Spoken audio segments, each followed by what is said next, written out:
Well guys, we did a video not too long ago, in fact it was in the winter time, about how to keep your RV warm. This one we're going to do how to keep your RV cool and you in it.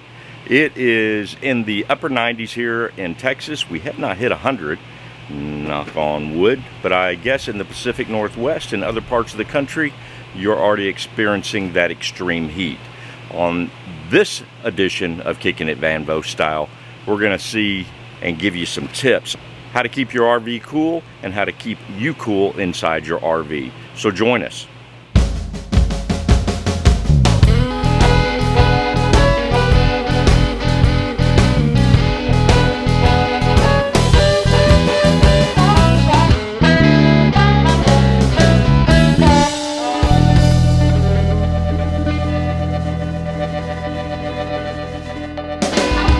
Hey, if you're new to our channel and you haven't subscribed yet, go ahead and do that right now. Ring that bell, give us a like. YouTube loves likes, and every time you like a video, YouTube will share it, so you're actually paying it forward. Ring the bell, that way you know about the next video that we've got coming up, and leave us a comment. Love to read your comments, and we respond to every single one of them. Thanks, and that's our cheap shameless plug for this one. Well guys, like I said, we are in North Texas and we're actually at Jellystone Park, and it's in the upper 90s here. I think high today was supposed to be 97. I know that during summertime you're experiencing a lot of extreme heat in other parts of the country, and we did a video back in the winter of how to keep your RV warm with you in it, and we're kind of going to reverse that and how to keep your RV cool with you in it. And some of the tips that we've got for you is, number one, shading your windows. You can do this many ways. You can use blackout curtains, you can use extreme tint on your windows, which we actually use the tint, and then we've got the blackout shades. All of these are great, but you're still getting heat in. One of the other things that we do, especially with our big front windshield, because we drive a Class A motorhome, is I'll use exterior protection, and it also will reduce that heat. Plus, if you really go through and you use the blackout curtains and all of that, you're limiting on what you can see outside. So with the exterior protection that we use, you can still see your surroundings. So you pull up into the great campsite and you use all that blackout stuff, you don't know you're at the great campsite unless you walk outside. And there's nothing better, especially if you have some large windows in your RV, is being able to look out and see that beautiful landscape that's in front of you or to the side of you. So number one is reducing the heat by reducing the amount of heat that's coming in through your windows. Number two, heat from your fridge. Now, a lot of people are going, heat from the fridge? I didn't even know the fridge put off heat. It actually does. And how you can help with that is, what I'll normally do, first thing, is use my awning as a shield from the sun and shade that vent. Another thing that you can do is open that vent up and utilize two fans.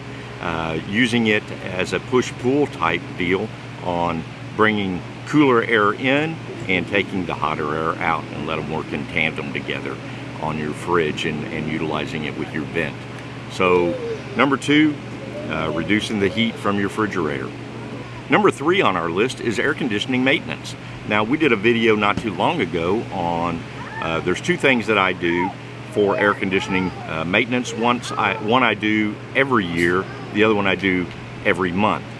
The one that we do every year is we get up on top of our RV, usually about springtime, as we're starting to use those AC units, and take the covers off of them and clean off those evap coils. Cleaning off those evap coils will help tremendously, and it'll also prolong the life of your air conditioning unit. The other thing that we do is every month I'll change out my filters. Now, in the video you'll see I change out my filters actually every other month, where I take and every month I'll wash my filters out and then reuse those, and then the next month I'll change those out with new filters. But I do that consistently, especially when I'm using my air conditioning every month, and that will help keep your air conditioning units running good and cool, and it'll also prolong the life of those AC units. Number 4 on our list is utilizing a clean roof. Guys, all of our RVs and fifth wheels and any camper that you have out there, other than a pop-up camper of course, you'll notice that the roof is white. There's a reason for that. White reflects heat. A darker roof will absorb heat.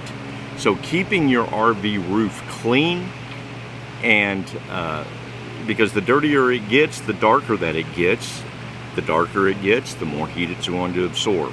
Again, keeping them clean and white will reflect that heat off. That'll also keep your RV cool and you inside also. Another thing that you might think about is your skylight in your shower. A lot of our skylights are tinted, mine is as well, but utilizing some of the exterior shading that we showed you for your big front windows or side windows, and take a strip of that and put over your shower skylight will also reduce the heat that's coming in. Something to think about. Again, mine's tinted as most are, but it's just going to reduce the heat that's coming inside your RV.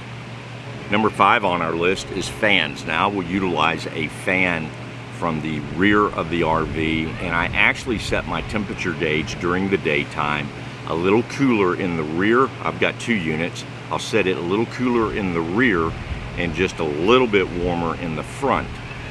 2 things, especially if I'm having to pay for electricity. That coolness is always going to show up in the rear of the RV. If I've got a fan pushing that cool air towards the front, it keeps my front AC from turning on all the time, which means I'm only utilizing my front AC about a quarter of the time, and not both ACs at the same time. So like I said, I'll take a fan, big box fan, and I'll push that heat, or push that cold air from the rear of the RV to the front of the RV. Keeps it a lot cooler, also keeps my air conditioning from both units running at the same time. And again, if you're paying for your electricity, it will reduce both those units running. Number six on our list is trapped heat. Now guys, here's something to think about, and I actually learned this from a YouTube video. Before you go to bed at night, after the sun's gone down, open up your bays. Let that trapped heat out. Open up your cabinets. Anything that heat's related that's trapped inside your cabinets, let that out. It'll cool that down, and I promise you it'll also keep your RV cooler and you'll sleep better at night. Trapped heat. Release it right before you go to bed. You know, not a lot of our RVs are great on insulation, especially not like you would have with the sticks and bricks, but there's something that you can do. So you can open up your cabinets, take foil bubble wrap, and put on the walls inside your cabinets that face your exterior, like we've got here. If I've got cabinets that are facing this way, use that foil bubble wrap, and that'll actually reflect the heat back out, and it won't absorb into the walls like it would if you didn't use it. Now, one thing that you want to do if you're going to utilize that is every so often, especially if you're in a humid climate, check behind there and make sure there's no moisture buildup, because you certainly don't want to rot your walls out. Because you listen to Jeff from Kicking It Van Vo Style, and he told you to put a foil bubble wrap on your inside your cabinet walls, and now you've got moisture that's built up. So check that periodically. Now, I use a dehumidifier. If you use a dehumidifier, that might help to take care of that. But if you're down in Florida or down towards the coast that you get a lot of humidity, then certainly periodically you're going to want to check and just make sure you don't have any water built up. But that's something to think about, because if you've got this and you don't, let's say my other side of my RV and in fact it is right now, it's hitting directly in sunlight. Any cabinets that I have on that side are going to absorb that heat.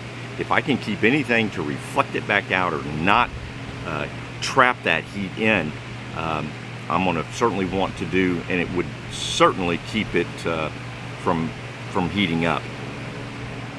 Number 8 on our list is really for RVs that are using 30 amps. And again, I got this off of another YouTube channel. I'm going to read this to you. Mine is actually uses 50 amp. But for those that are using 30 amp and maybe those that have only got one air conditioning unit, the tip that I have for you is, during that time that you've got extreme heat, it would be beneficial for you to switch over from electric on your water heater to LP. That way you're not drawing so much electricity through your converter, which heats up your base, which heats up your floor. Switching over to LP would actually reduce that. Tip number 8 for those that use 30 amp power. Number 9, start cooling down early. If you know you've got some high temperatures that are coming up during the heat of the day, go ahead and drop that thermostat down to about 69 or 70 early before that heat hits. That way your RV's already cool, and your units aren't working to keep up, trying to drop it down right when that extreme heat hits. So cool down early, and it'll keep your RV cool and you cool inside your RV. Number 10 on our list is heat vent covers or cushions. Now those are those fuzzy little things that you stick up in your skylights, and it's got on the one side it's real fuzzy, and on the back side it's got the aluminum bubble wrap on it, and you'll stick that up there. This works great in summer, also works great in the winter time. It kind of works as an insulation during the winter, and with that aluminum bubble wrap, it'll reflect that heat back up. In fact, when I pulled mine down a while ago to actually do this video, the fuzzy part was nice and cool, but you pulled it down and that aluminum bubble wrap was very, very hot to the touch, so it's doing its job. But there's something else that'll help you keep your RV cool. Number 11 on our list, and then this is our final tip for you, is once you've done all these other things, look around your RV, especially during these extreme heat conditions during the middle portion of the day. Check your TV, check your microwave, check your laptops. Anything that's going to act as a small heater, which they do, they generate heat, they have a fan inside, and it blows that heat out, and it's blowing it out into your RV. It's acting as a heater. Unplug or turn those things off. That will certainly help to keep your RV cool and you're not putting out heat. Another thing that we have is our ice maker. It's a countertop, runs a big fan, not a small fan, and I can tell you this, when we turn it on to make ice during normal conditions, I can feel that heat coming out. So TVs, computers, microwaves, if you've got a countertop ice maker, anything that will generate heat and act as a small heater, you want to shut those off, and either shut them off or unplug them, either way. But that's pretty much it on our tips for you. I hope that you have a great summer. We have just started our very first trip this summer, and we're looking to do a lot more. We know it's going to get hot, and these are ways to keep yourself cool and your RV cool while you're in those extreme heat conditions. Guys, have a great summer. We love you. Be sure and look for our next video that's showing up on your screen right now. Keep an eye out for it. If you haven't subscribed to our channel, again, please do so. Ring the bell, that way you know about the next video that we've got coming up, and give us a like. We're also on YouTube, we're on Instagram, we've even got a TikTok account. Check us out on those, and don't forget about our website at www.kickinitvanboast.com. Remember, life is a journey, it's not a destination. Let us take you on that journey with us. We love you. God bless.